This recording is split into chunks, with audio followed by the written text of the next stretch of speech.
de suivre notre entretien avec le pasteur Ange. Bienvenue à Luna, visionnaire de l'Église La Vie en Jésus-Christ. Bonjour pasteur.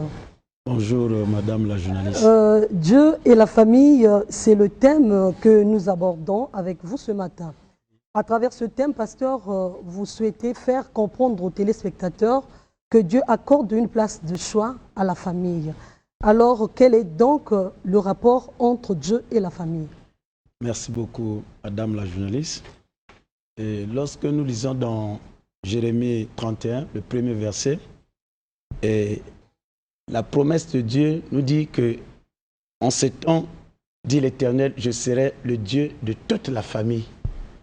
C'est une promesse faite et avec l'avènement de Christ, Christ qui s'est marié avec une nation païenne, nous autres. Aujourd'hui, c'est un élément qui prouve qu'aujourd'hui, ce Dieu-là, il est le Dieu de toute la famille. Alors, j'aimerais d'abord, qu'est-ce qu'on entend par une famille? Une famille, c'est un ensemble formé par les parents et leurs enfants, et la définition la plus simple. Et c'est l'ensemble de personnes ayant des liens de parenté par le sang ou par alliance. Alors, Amos 3, le deuxième verset nous dit que Dieu porte un choix sur la famille. Donc, madame la journaliste, maman Karine, elle est devenue journaliste, elle est issue d'une famille. Dieu ne tire pas quelqu'un du néant. Il appelle quelqu'un dans une famille, il porte le choix dans une famille, Dieu élève quelqu'un à travers une famille et le contraire, on ne pourra jamais trouver cela. Alors, écoute ce que nous dit le psaume 68, verset 7. La Bible dit que c'est Dieu qui lui-même qui donne la famille aux personnes. Donc, c'est Dieu qui t'a imposé d'être né à travers une mère ou bien un père. Et nous comprenons là le caractère sacré d'une famille. Vous voulez dire que dans chaque famille, il y a toujours un leader choisi par Dieu. Exactement. Donc, quand Dieu opère cela, et son intérêt d'abord, c'est cette famille. Donc, le fait qu'il vous impose le père, qu'il vous impose la maman, et ça revêt un caractère sacré de cette notion appelée la famille. Alors, vous comprenez même dans un couple qui s'est marié, lorsque Dieu rappelle le couple, aussitôt fait, Dieu lui-même, il prend la place de monsieur. Et la Bible dit qu'il est le mari de cette veuve. Et les enfants qui sont des orphelins, Dieu devient leur père. Pourquoi il comble cela? Ça nous prouve le caractère sacré de cette famille, de la famille. Alors, lorsqu'on va dans la Bible, quand Dieu nous présente ses serviteurs, nous prenons dans Josué chapitre 1, le premier verset, on nous parle de Josué, fils de Noum. Ici, c'est son père biologique, c'est sa famille, et on dit serviteur de Moïse. Donc Dieu présente la famille biologique et Dieu présente la famille spirituelle. Et lorsqu'on va dans Luc chapitre 1, le 5e verset, lorsqu'on parle de Jean-Baptiste, on cite Zacharie, on cite Élisabeth. Alors, nous comprenons que il y a quelques versets qui nous le prouvent également. Marc chapitre 3, verset 25, la Bible dit que si une maison est divisée contre elle-même, cette maison ne peut subsister.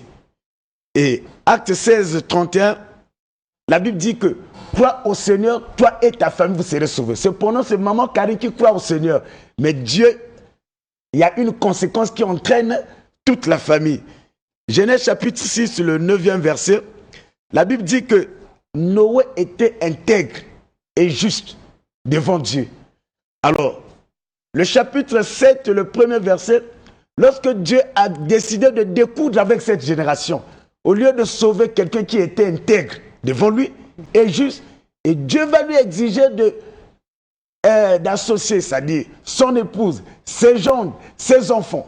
Donc nous comprenons que Dieu est très sensible concernant la famille. Alors, excusez madame, en martelant cela, aujourd'hui, madame la journaliste, vous mariez avec un homme et que cet homme, au nom de l'amour, ne veut pas voir vos parents, ou bien vous êtes marié et vous ne voulez pas voir les parents de monsieur. C'est-à-dire, l'amour, c'est toi et ton monsieur, c'est-à-dire ton époux. Ou bien l'amour, c'est moi qui suis le pasteur Onge et mon épouse. Je dirais que cet amour est diabolique. Ce n'est pas biblique. Pasteur, vous venez de nous démontrer que dans chaque famille, il faut qu'il y ait un leader. Ok. Est-ce que ce leader doit montrer ses capacités spirituellement, intellectuellement ou dans n'importe sur n'importe quel plan, que ce soit, je ne sais pas, financier ou... Oui, vous savez que lorsque Dieu élève quelqu'un, d'abord, il doit démontrer ses qualités. C'est une obligation par rapport au principe de leadership. Mais entre-temps, Dieu, quand il élève, nous devons connaître que d'abord, c'est par rapport à son intérêt d'abord. Et deux, quand Dieu vous élève dans une famille, c'est pour l'honneur de cette famille. Parce qu'avant d'atteindre les extrémités de la terre, on doit commencer par Jérusalem.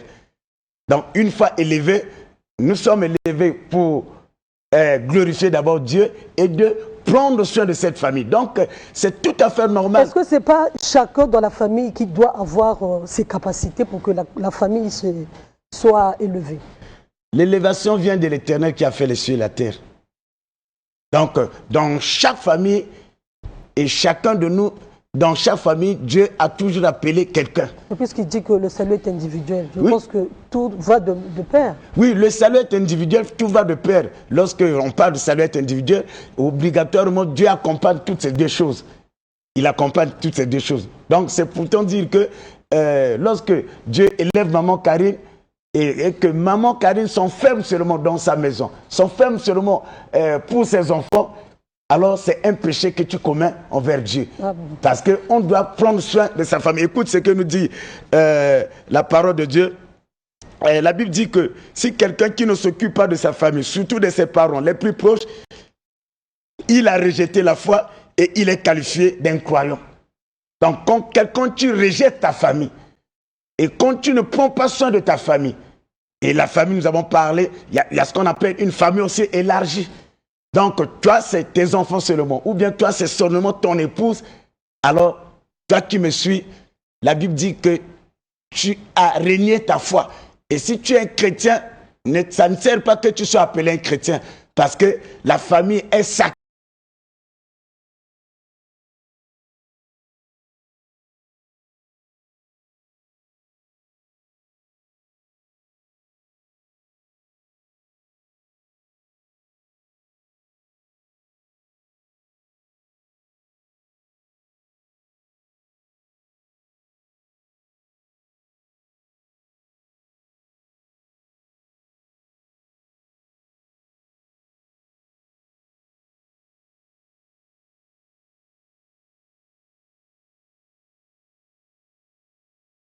Maison et tu n'arrives pas à mettre de l'ordre dans ta maison, lorsque dans ta maison et il n'y a pas une connivence, là où vous allez vous rendre, rien ne va réussir.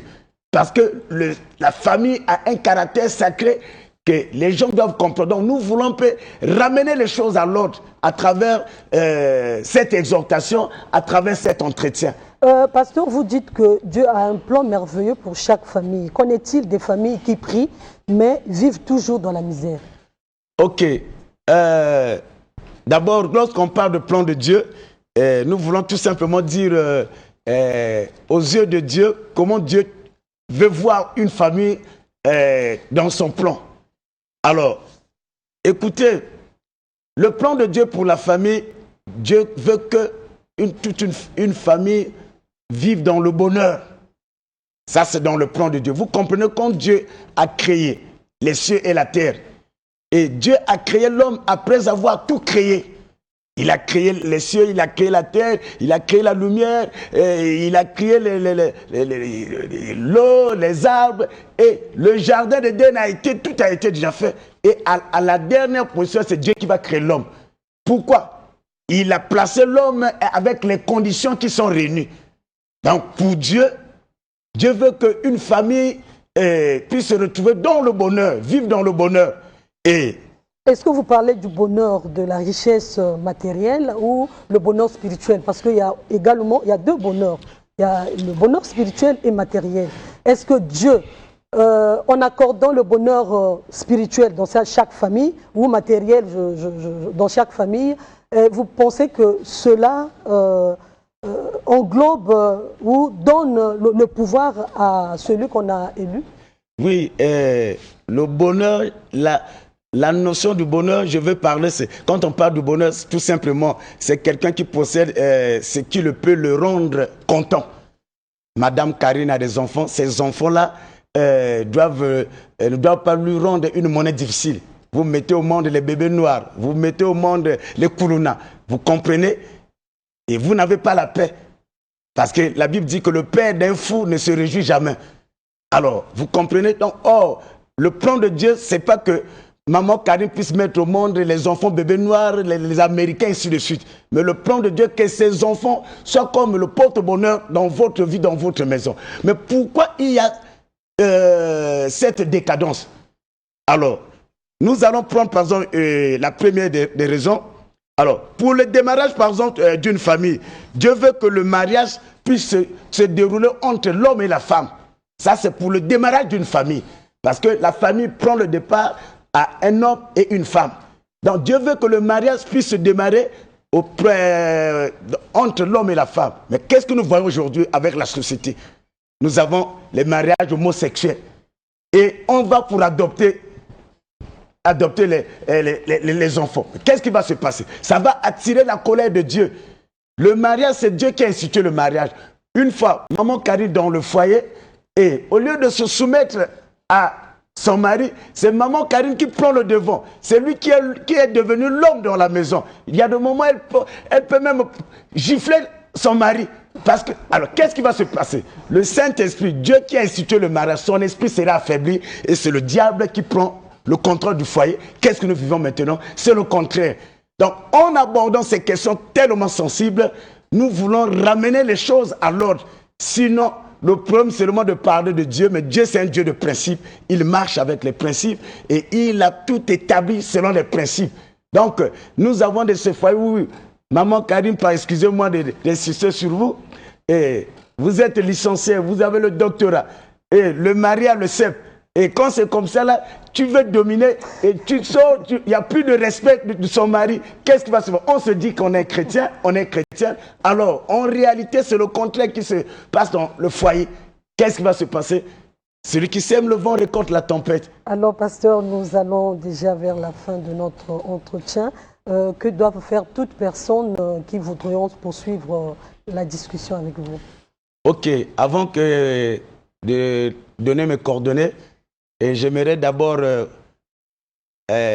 m'adresser aux pères de famille et à toutes les familles qui ont des problèmes spirituels, les familles où l'ennemi se retrouve déjà englouti et en train de diviser, qu'en ce jour de dimanche, nous nous retrouvons pratiquement vers la fin de l'année, que de l'ordre soit rétabli dans vos familles, que l'Esprit de Dieu qui a institué la famille rentre dans les foyers, dans les familles, afin de rétablir de l'ordre, que vous vivez le bonheur, et je le crois, dans le nom puissant de Jésus-Christ. Alors, pour mes contacts, je suis au 00 663 71 52, 06